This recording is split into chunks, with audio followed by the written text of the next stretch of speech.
నిన్నటి రోజు మీరు శంభు అన్న నామం గురించి మనం తెలుసుకుని ఉన్నాం.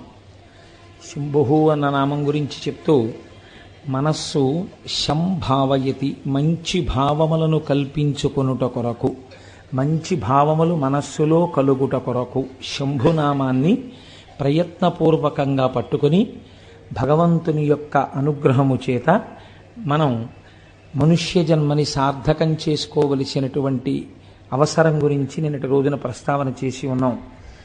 పినాకి అని పిలుస్తారు తర్వాతి నామంలో స్వామి.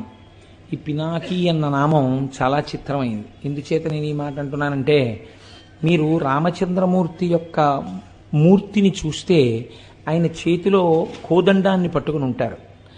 అది ఆయన యొక్క అసలు ఆ కోదండాన్ని విడిచిపెట్టి కూర్చున్నటువంటి మూర్తి చాలా అరుదుగా ఉంటుంది. అసలు కోదండం చేతిలో లేకుండా